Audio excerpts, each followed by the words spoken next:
From prioritizing meatloaf over potential world-threatening danger To the meatloaf! to quite literally ditching their sidekick, we're listing all the reasons why Mermaid Man and Barnacle Boy shouldn't be heroes. First up on our list is the episode Mermaid Man and Barnacle Boy, which introduces our heroes the way they should be remembered, doing absolutely nothing. The episode starts with SpongeBob and Patrick watching the old Mermaid Man and Barnacle Boy show on TV, which inspires them to play pretend heroes around town, which basically just means they're a pain in the ass to everybody. Their adventures lead them straight to Squidward's doorstep, and he is, of course, not impressed.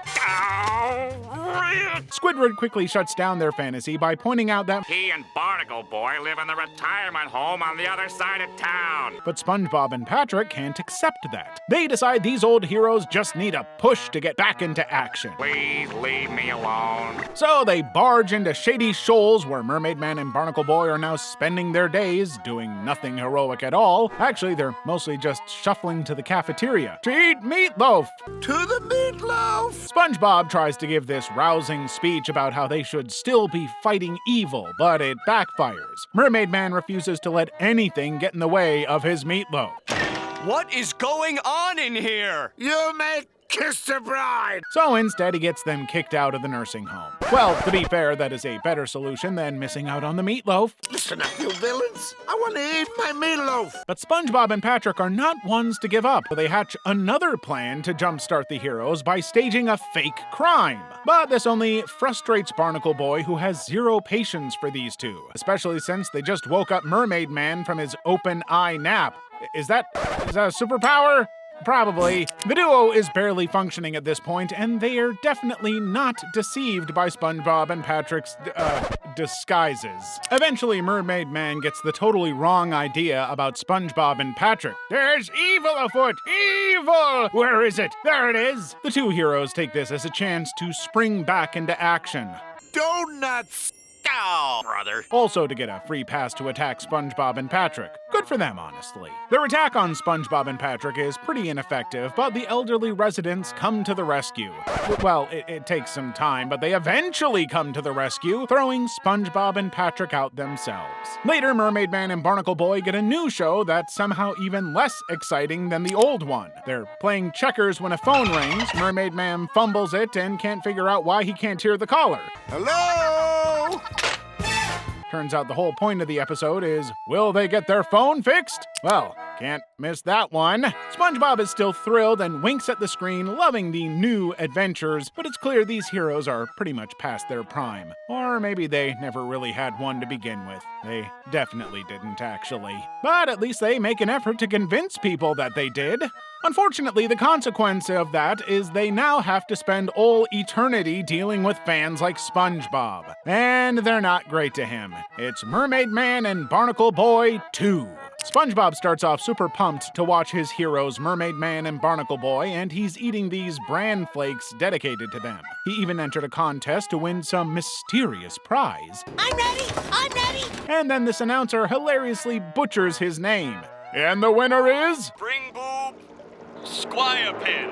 Yeah, it's funny when he does it, but when I do it, I get comments. Turns out SpongeBob's won the conch signal, this special horn that, when blown up, summons the old superheroes. Of course, he blows it immediately, and Mermaid Man and Barnacle Boy drag themselves out of their nursing home thinking something epic is about to happen, only to realize it's just SpongeBob testing it out. Oh, my Neptune! He's been horribly disfigured! Oh, blast us, we're too late! Oh, please, he's not disfigured. He's just that sponge kid again. Good to see you, lad. The two are less than thrilled, but decide to humor SpongeBob's enthusiasm, telling him only to use it for real emergencies. As if SpongeBob knows what one of those is. Obviously, SpongeBob can't resist and keeps blowing it over and over again for ridiculous things like, Help. Can't. Open mayonnaise. and who didn't see that one coming? Poor Barnacle Boy is just exhausted and furious about the whole thing, but Mermaid Man, maybe out of nostalgia or just needing a break from boredom, doesn't mind as much. It's nice to be wanted, I guess. Eventually, though, SpongeBob's constant calls for help wear them out, and Barnacle Boy finally confiscates the conch, almost destroying it with his sulfur vision. Almost. because, it's more of an imagined power at this point. But instead of scolding him, they offer SpongeBob a consolation. He can join them on parole as their new super sidekick. He's over the moon, dressing up in a superhero costume, though the patrol is basically mundane stuff. Even they know better than to trust SpongeBob with actual responsibility, but not well enough to, ditch him. They even run into a retired villain. That fellow over there used to be the atomic flounder. Who's now harmless and just an old guy. SpongeBob, though, thinks they're under attack and tackles him, only for the ex-villain to get so annoyed he blows atomic breath in Barnacle Boy's face. And even though Barnacle Boy's head literally blows up, SpongeBob is still hyped for more. They stop for food, and when SpongeBob heads to find their theme song on a jukebox, Mermaid Man and Barnacle Boy finally get a moment to themselves. For a pain in the neck, he's a pretty nice kid. Let's ditch him. I'm right behind you. The two of them sneak out, but outside they're immediately captured by their old enemy, the Dirty Bubble, which is actually a bubble. SpongeBob accidentally pops him with a pencil, saving the day in the process and earning the thanks of his heroes. They ride off into the sunset in their invisible boatmobile, singing a cringy Jingle Bells remix about Mermaid Man and Barnacle Boy. Jingle bells, Mermaid Man smells, Barnacle Boy laid an egg. Once again, all the heroics, and they did nothing. There's a pattern here. I'm talking about the episode titles, obviously. Our next episode is Mermaid Man and Barnacle Boy 3, in which these two brain-dead old men decide to leave the fate of the world with SpongeBob. Lord help us. The episode opens with Mermaid Man and Barnacle Boy leaving on vacation, and they've decided to trust SpongeBob and Patrick to guard the Mermalair, their superhero HQ. I mean, what kind of heroes would trust them this many times after so many disasters? The only rule they give is pretty clear. When we say don't touch anything, we mean don't touch anything. Do you understand? Loud and clear, trusted boy companion. What about the Orb of Confusion?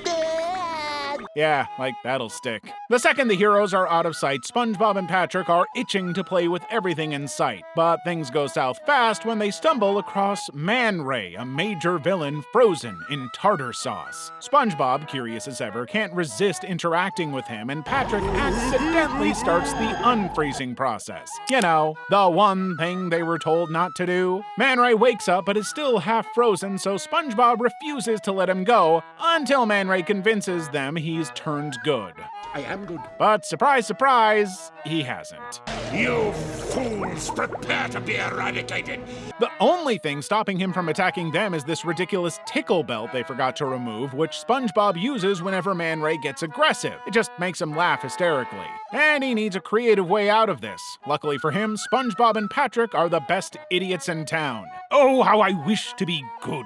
If only some kind heroes would show me the path to decency. SpongeBob and Patrick, thrilled to be teachers, jump at the chance to help Man Ray. They start with a basic lost wallet scenario, but Patrick's own cluelessness about the whole scenario just sends Man Ray over the edge. His patience snaps and he nearly attacks, only to be tickled into submission again. Most people in Bikini Bottom could benefit from this thing when dealing with SpongeBob. Next, they try a helping lesson where Man Ray is supposed to carry something heavy for Patrick, but he just keeps dropping it on Man Ray's feet, driving him crazy to the point of hurting Patrick. Or to put it another way, he does what everyone has dreamed of doing. After more tickling, an injured Patrick hijacks the lesson by making up random tasks just to get Man Ray tickled again as revenge for his abuse. Eventually, they break the tickle belt's control button, making the tickling unbearable. Man Ray, desperate, actually begs them to release him. Believing he's truly reformed, they finally set him free, and all this because he said, "Please!" I mean, come on, guys. Of course, he immediately grabs a weapon, zaps them, and bolts. SpongeBob and Patrick try to chase him down in the invisible boatmobile and even use the Orb of Confusion, but they end up confusing themselves.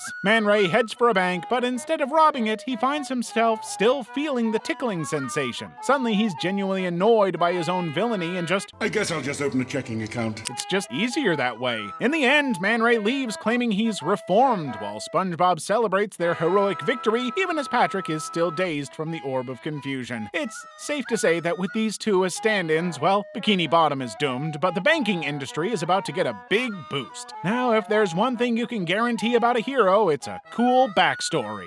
preferably one on TV. Mermaid Man Begins takes us back to where it all began for our heroes, and it will really make you wish it didn't. So, SpongeBob and Patrick are pumped to binge watch a marathon of Mermaid Man and Barnacle Boy, especially for the big origin story episode. They're finally going to learn just how these two legendary heroes came to be. Okay, legendary's a little generous, I guess. But just as it's about to start, a huge windstorm hits, knocking out SpongeBob's power and literally blowing his house and TV away. They run over to Squidward's to watch, but his place gets wrecked by the storm too. No TVs left, SpongeBob and Patrick get the idea to go to the source and ask the heroes directly about their origin story. So, Barnacle Boy explains. At the beginning, it was all darkness, and then the big splash happened. No, not the beginning of time, Mermaid Brain. They want to know how we became a crime-fighting duo. Ah, right. Well, eventually Mermaid Man tells them how he was once just a handsome, muscular, beautiful... Oh, come on, man! He was a regular guy until he got swept into the ocean and sucked down a whirlpool. Before he could drown, a group of mermaids gifted him a magical starfish that allowed him to breathe underwater. Okay, so that's a pretty cool origin. Not long after, he spotted Barnacle Boy scraping barnacles off a ship's hull. Okay, that's less cool. Thinking Barnacle Boy was drowning, he used his powers to force barnacles into Barnacle Boy's lungs, which also made him able to breathe underwater. Naturally, Barnacle Boy's not too thrilled about it, pointing out that Mermaid Man basically trapped him underwater forever. Which is true. He basically ruined the guy's life. But Mermaid Man just saw it as the perfect reason for them to become a crime-fighting duo. They start bickering over the details of their heroic beginnings until the actual origin special suddenly shows up on the Mermalair's big screen. And guess what? Someone's telling lies. In this version, things are way different and way more random. We see Mermaid Man and Barnacle Boy, aka Ernie and Tim, making popcorn for a movie night when everything goes haywire. Somehow, the super overcooked popcorn gives them cosmic powers and apparently a need to live underwater. So they head to the ocean to start their life of crime fighting. Yeah, let's see Marvel top that origin story. When the show ends, SpongeBob and Patrick get an idea. They rush to make their own overcooked popcorn, convinced it'll give them superpowers too. Mermaid Man and Barnacle Boy try to stop them, but who knows if they'll succeed. I mean, if nothing else, they'll get some radiation poisoning. Not that Bikini Bottom could get any weirder. Although you can bet that the residents will do their best to make it happen.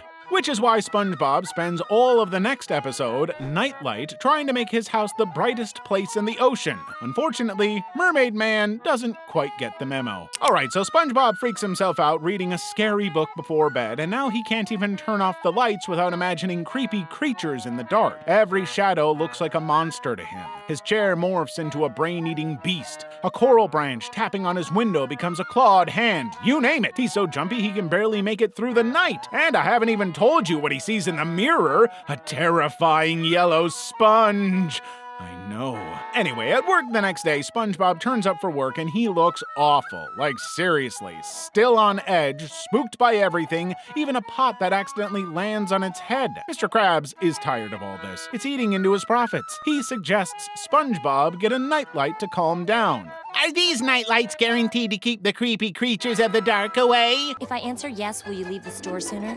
But for SpongeBob, one nightlight isn't enough. He starts filling his house with lights until it's glowing brighter than the sun. Now every single room is overloaded with lights and he's nowhere close to fleeing his own house. Well, no more than usual anyway. Meanwhile, Patrick notices SpongeBob's house all lit up and thinks there's a party going on, so he barges in. Squidward, totally over this, storms in too and tries to talk some sense into them, telling them all those spooky things in the dark are just in their heads, just like basically everything else they come up with. But no one's listening. SpongeBob and Patrick are still adding more and more lights like they're building a beacon for every creature in the deep sea. Things go way overboard when SpongeBob sets up an entire lighthouse inside his house. It's so bright that it sends a giant M signal into the sky, which Mermaid Man and Barnacle Boy see and assume it's their signal. I mean, to be fair, what else would they think?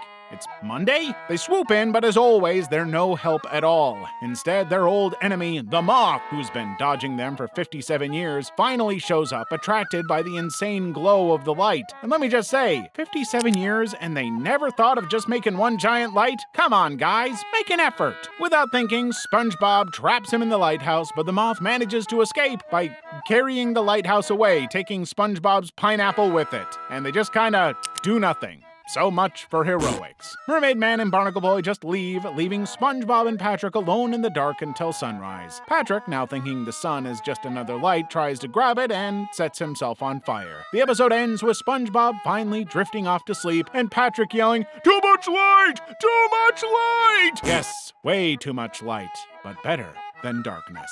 Shuffleboarding, in which SpongeBob takes over important Mermaid Man duties, again, with their approval. Why? Mermaid Man and Barnacle Boy are just chilling, watching TV at the Shady Shoals rest home when, surprise, SpongeBob and Patrick burst in, waking them up. At this point, they are the only guests they ever get. Right off the bat, Mermaid Man mistakes SpongeBob for a villain and flings a murmurang at him. After all the chaos, Mermaid Man and Barnacle Boy both end up injured and have to be sent to the hospital. So, starting off this episode with some assault and chaos. Pretty good. While they're recovering, they get a call from the commissioner. They're invited to be celebrity guest stars at Bikini Bottom's big shuffleboarding competition. But of course, they're in no shape to attend, with Mermaid Man barely able to lift his arm. This is when SpongeBob, ever the eager fan, jumps in to save the day, insisting that he and Patrick are certified Mermaid Man and Barnacle Boy impersonators. Well, from what we're seeing in this video, it's not exactly difficult. With that, they get handed these magical rings that make rubber superhero costumes appear on them. They're warned to only go to the tournament. No detours, no heroics. Yeah, it didn't exactly work last time. It's not gonna work this time either. Next thing you know, they've won the shuffleboarding contest, which we don't even see. Well, how come I didn't get a trophy?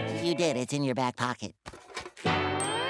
And instead of returning the costumes like they're supposed to, Patrick persuades SpongeBob that they're basically heroes now. If we're not going around town pretending to be Mermaid Man and Barnacle Boy, then who is? To be fair, he has a point on that one.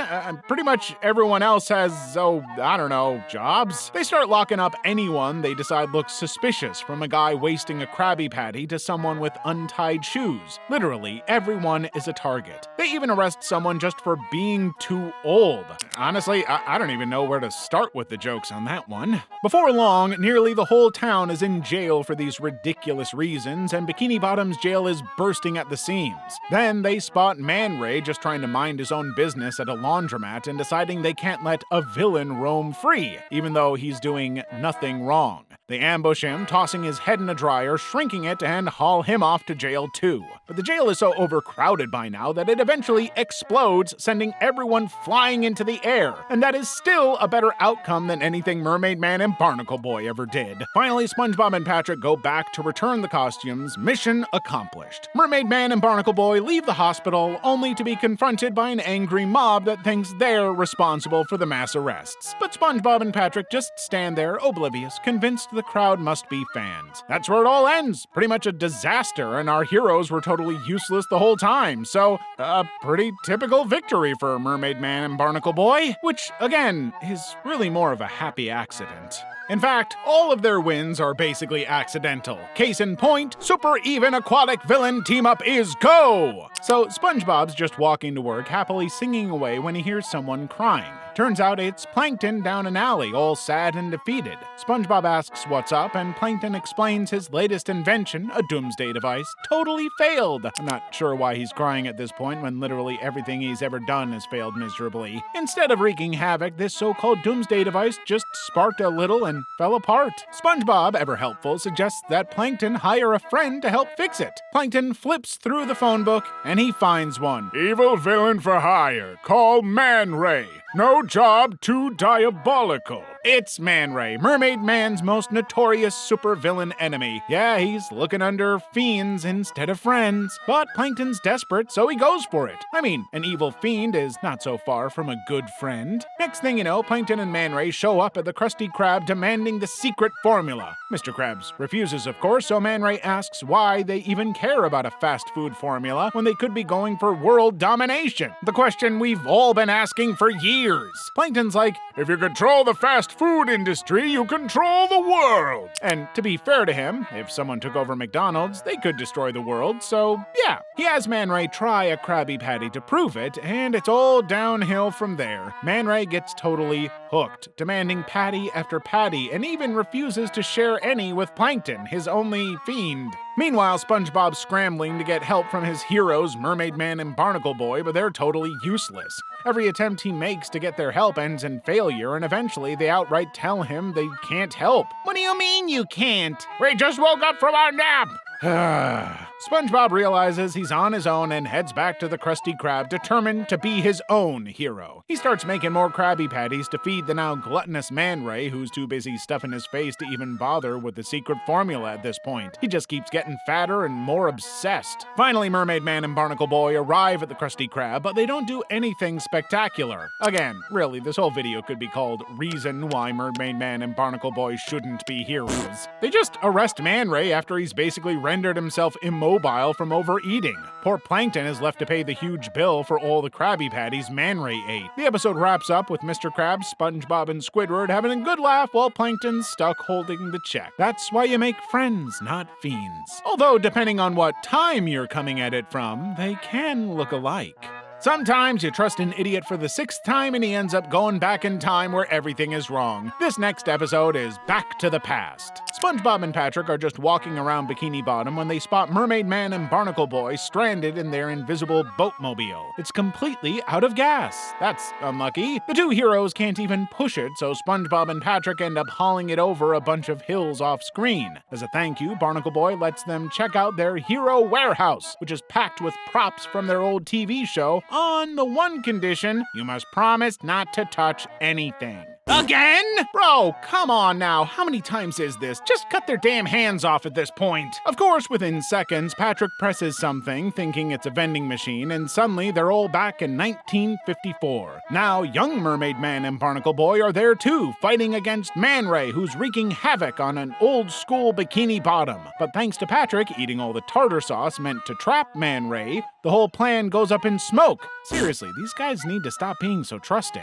SpongeBob and Patrick quickly bail on this chaotic timeline, only to return to a dystopian version of Bikini Bottom where Man Ray rules everything. The Krusty Krab is now a dull, dreary place with the ridiculous title, The Designated Area Where You Are Permitted by Man Ray, Your Ruler, to obtain sandwiches using Man Ray dollars. Now, the script says this is ridiculous, but I'm gonna be real for a second. That is a better name for the restaurant. Please comment if you agree. The future is so bleak that past Mermaid Man and Barnacle Boy have been relegated to working there, with Mermaid Man as the fry cook and Barnacle Boy as the cashier. SpongeBob and Patrick realize they've totally altered history by allowing Man Ray to go free, so they try to go back to stop Patrick from ruining everything. But this time, young Mermaid Man and Barnacle Boy think they're imposters, sparking a battle between the two sets of heroes that just gives Man Ray more freedom. Now, this is where this episode becomes genuinely impossible to try and recap in little time. Please bear with me as I try to explain this.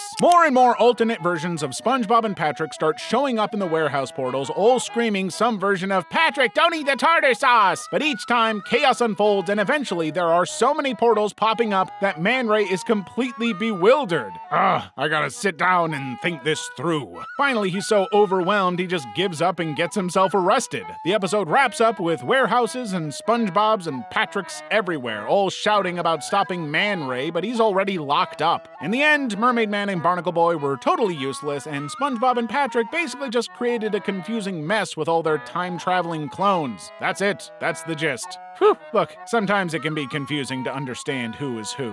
But that's not a problem for these guys, right? They always get it right. Yeah, they wish. This next one is The Bad Guy Club for Villains. Alright, so SpongeBob gets all excited because he found a lost episode of the Mermaid Man and Barnacle Boy show in his mail and immediately heads over to Patrick's to watch it together, which is a much better use of their day than working, that's for sure. It kicks off with the classic theme song, and then we're straight into the episode, The Secret Meeting. We see Mermaid Man and Barnacle Boy trying to spy on the Dirty Bubble, who's mysteriously riding a bus to Bikini Bottom. They're totally convinced he's up to something evil, so they're on full alert. But naturally, they don't actually have a plan. Having a plan is for heroes, not old men. Soon, the Dirty Bubble meets up with Man Ray, Jumbo Shrimp, Atomic Flounder, and Sinister Slug.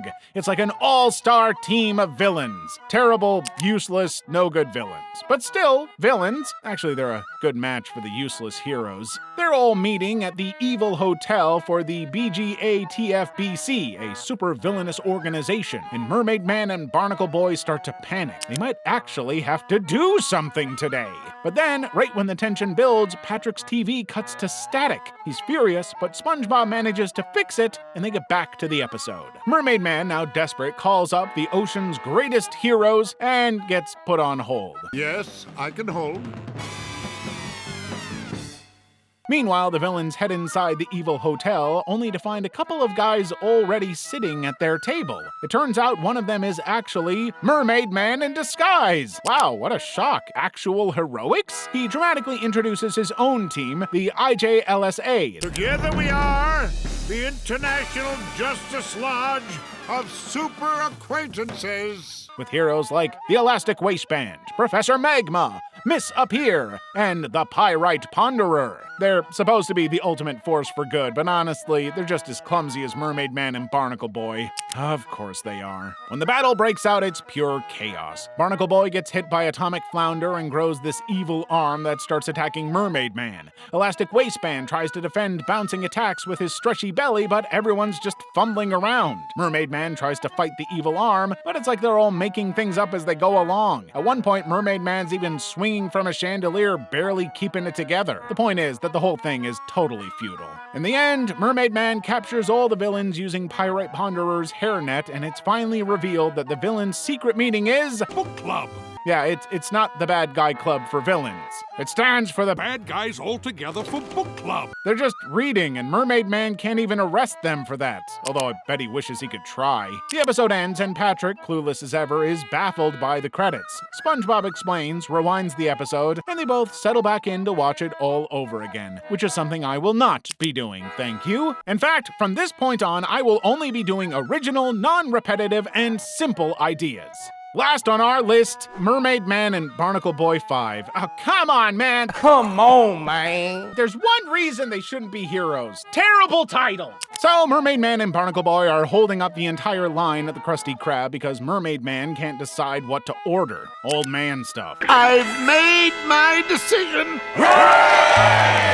Finally, he goes with a Krabby Patty for himself, And a pipsqueak patty for the boy. but Barnacle Boy has had enough of being treated like a kid. He's old, after all. I'm 68 years old and I want a Krabby Patty. The boy's eyes are bigger than his stomach. When everyone laughs at him, he decides he's done being a sidekick. He wants to be a main character for once. And you know what that means? Yep, a skippable episode, but we're pushing through. I'm crossing over to the dark side. Why should I waste money lighting the whole store? He storms out, rebranding himself as Barnacle Man and joining forces with Man Ray and the Dirty Bubble to create a villainous group called Evil, which stands for Every Villain is Lemons. Their evil plans? Harassing the town with ridiculous pranks like blowing up an ice cream truck that gives Mermaid Man a literal hole in his stomach. That's the kind of crap SpongeBob usually pulls. Realizing he can't handle this new threat alone, Mermaid Man recruits SpongeBob, Patrick, Sandy, and Squidward to bring back the old hero team, the International Justice League of Super Acquaintances.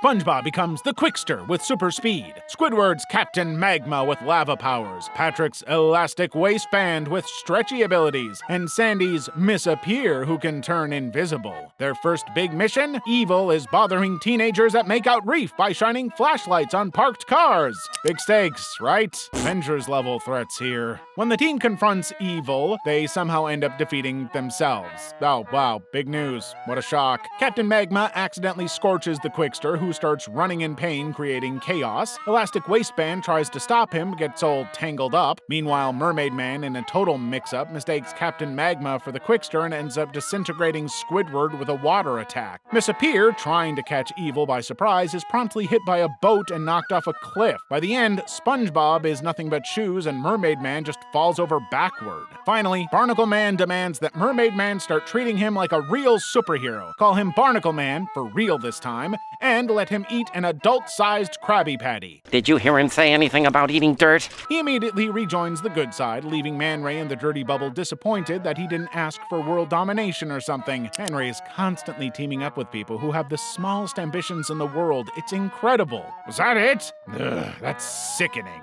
Back at the Krusty Krab, Barnacle Man realizes the adult-sized Krabby Patty is... Actually, it's pretty big. I'm not sure I can finish the whole thing. And everyone, from the heroes and casts to the villains in jail, is laughing at the whole absurd mess. I think the point of all of this is that these guys are genuinely, embarrassingly old. But hey, I'm just a guy who likes cartoons, so I'll return to my shows. I'll catch you in the next video.